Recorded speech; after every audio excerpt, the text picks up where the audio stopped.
So I'm sure all of you know that Mona is dummy thick, and that might be a problem. Let's talk about it.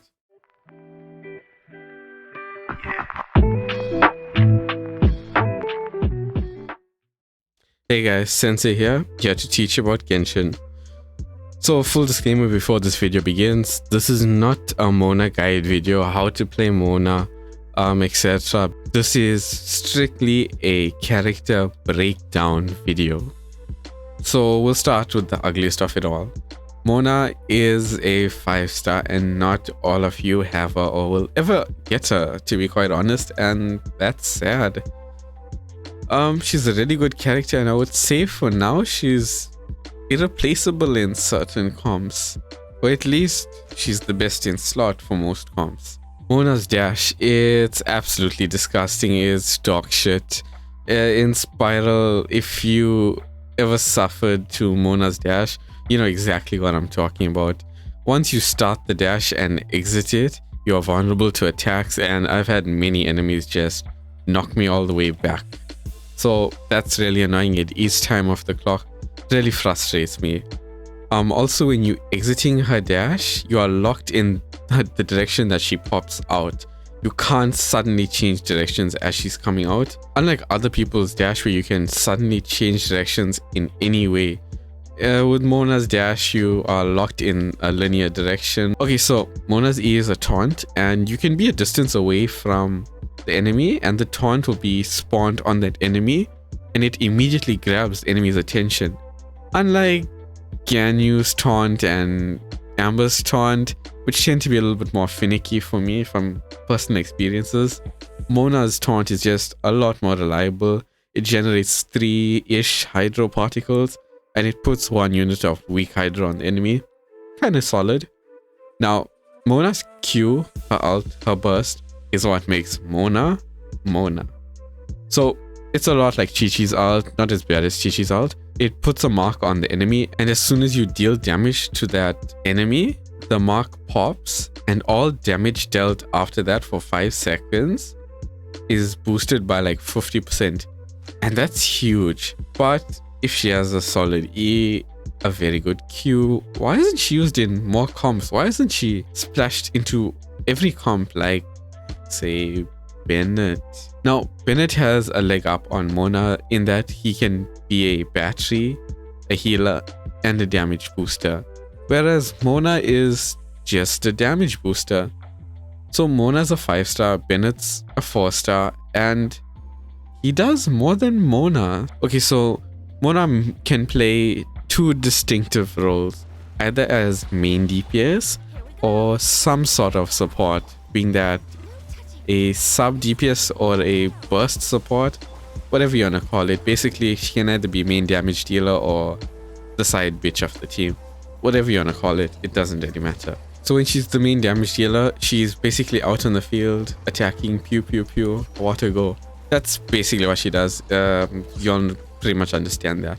Okay, so there's 2 versions of support, sub DPS and a burst support.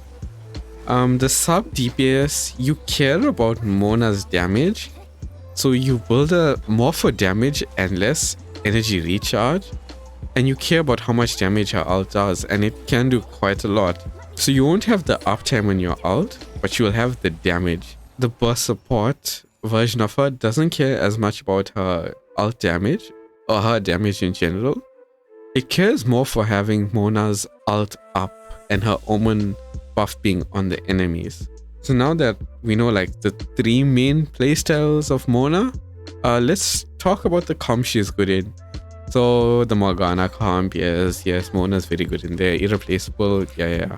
Everyone knows Morgana, super easy to play, tons of guides out there. But something we can take away from the Morgana comp is that Mona freezes the enemies in that comp. And in that comp, they don't care about Mona's damage, they care more about her Omen buff being on the enemies. So, in general, Perma Freeze or Freeze comps care about having the Omen buff on the enemies. So if you ever plan on playing her in any sort of mix mash freeze comp, build her with a lot of energy recharge and just keep the Omen buff on them using the Omen extension. If you don't know what that is, links in the description to other people explaining what it is. Yeah, you definitely have to learn it if you plan on playing her in any sort of a freeze comp. It's really strong.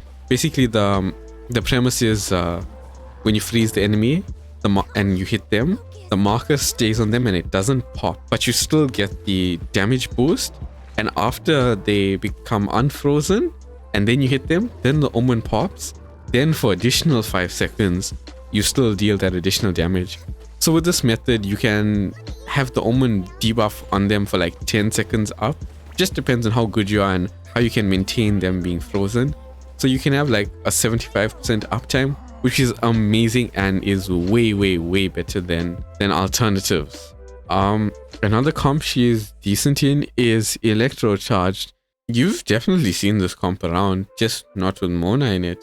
So the comp would look something like this, and you've seen this before, haven't you? Except Child instead of Mona. Now I don't have Child, so I have just Barbara there on the screen. Is Mona better than Child in this comp? And the answer is no, Child is better.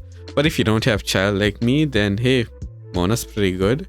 She's the main damage dealer in this comp. So if you want to play Mona as a main DPS, this is the comp I recommend for you.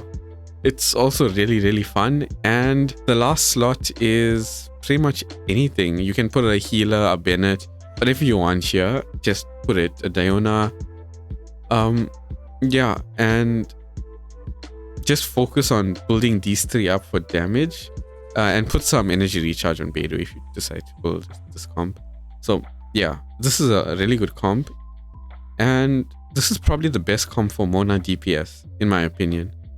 Now there is one more comp you can play Mona in, and that is vaporized type comps. And the vaporized comp might look something similar to this.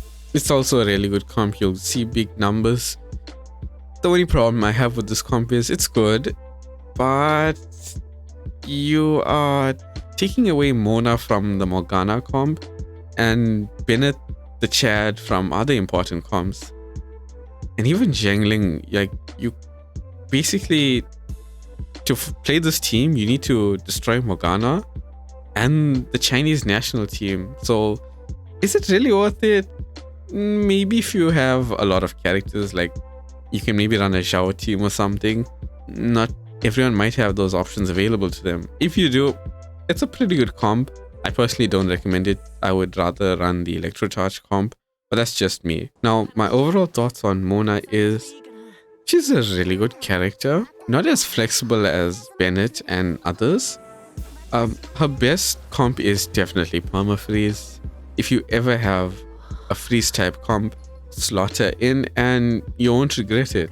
But her dash is very finicky, so I don't recommend playing her as a main damage dealer, as you might not like the feeling of dodging with her. I certainly don't. But other than that, she's a really solid character. Side note, she can take advantage of Thrilling Tales of Dragon Slayer, which Bennett can't, so +1 for Mona. This is if you're playing Mona as like a support in the Morgana comp or something. Not if she's the main damage dealer. So yeah, hope you enjoyed the video. If you have any more questions about Mona, or if you want me to break down another character, weapon, etc., artifact set, I will get it done for you. Just drop a comment down below. Don't forget to like, comment, and subscribe if you learned something new, and I'll see you in the next one.